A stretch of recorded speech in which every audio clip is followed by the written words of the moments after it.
नियम 15, अपने दुश्मन को पूरी तरह मिटा दें। विचार, मोजेस से लेकर आज तक के सभी महान लीडर्स जानते हैं कि जिस शत्रु से भय हो उसे पूरी तरह कुचल देना चाहिए। कई बार उन्होंने यह सबक कष्ट उठाकर सीखा था।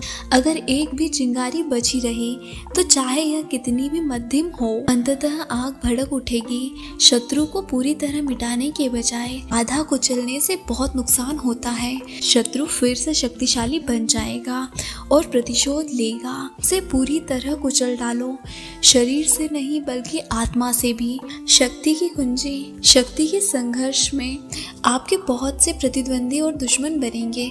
कुछ लोग आपके दुश्मन जरूर बनेंगे, भले ही आप कुछ भी कर लें। इस तरह के दुश्मन आपका बुरा चाहेंगे, उनके इरादे आपको खत्म करने के होते हैं। अगर उनसे जूझते समय आप दया या समझौते की आशा में या 3/4 रास्ते पर ही रुक जाते हैं तो इससे आपका कोई फायदा नहीं होगा।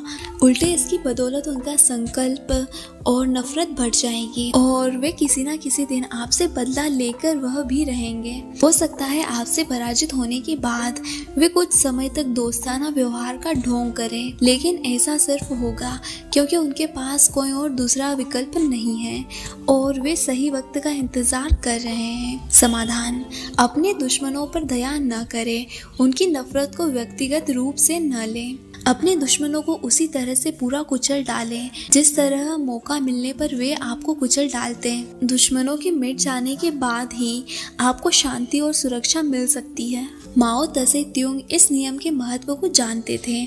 1934 में साम्यवादी नेता माओ त्से तुंग और उनके लगभग 75,000 सैनिक पश्चिमी चीन के वीरान पहाड़ों में छुप गए। वे चांग काई शेक की विशाल सेना से बचने के लिए वहां छुपे थे। चांग साम्यवादियों को पूरी तरह से खत्म करने पर आमादा था।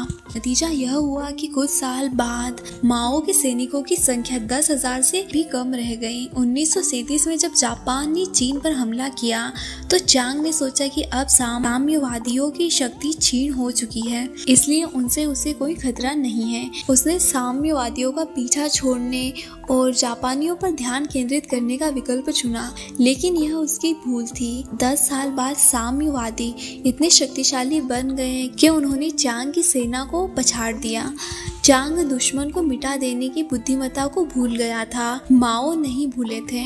माओ ने चांग का तब तक पीछा किया जब तक कि वह और उसकी पूरी सेना ताइवान के टापू पर नहीं भाग गई। आज तक मुख्य चीन पर चांग के शासन का कोई चिन्ह नहीं है। आधुनिक युद्ध कला का सूत्र है पूर्ण विजय का लक्ष्य।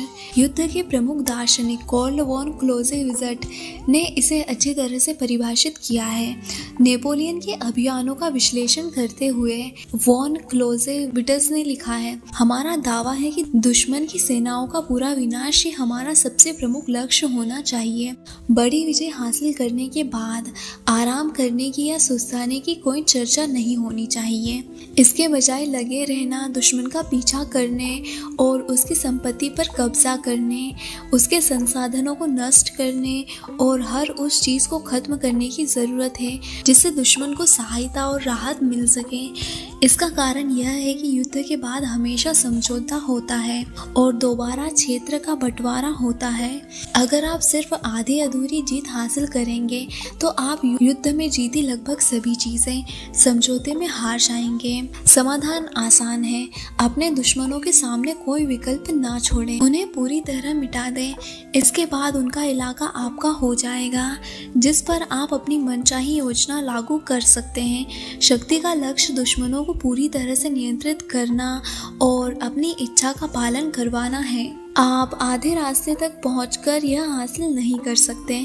अगर दुश्मन के पास कोई विकल्प नहीं होगा तो उन्हें मजबूरन आपकी बात माननी पड़ेगी। युद्ध के मैदान के अलावा इस नियम के कई उपयोग हैं। समझौता वह खतरनाक नाग है जो आपकी विजय को डस लेगा, इसलिए अपने दुश्मन को समझौते का उम्मीद रखने का रणनीति बनाने का कोई मौका न दें।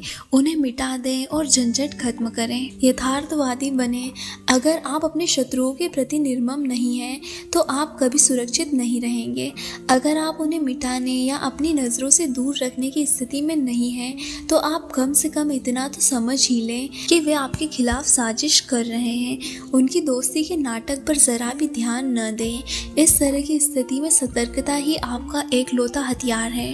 तस्वीर घायल नाग। अगर आप नाग को अपने पैरों से दबाने के बाद जिंदा छोड़ देंगे तो वह दोबारा फन तान लेगा और आपको दुगने जहर से काट लेगा। हारा हुआ शत्रु भी अधमरे नाग की तरह होता है जिसे आप दोबारा शक्तिशाली बनने का मौका देते हैं। समय के साथ साथ उसका जहर बढ़ता जाता है।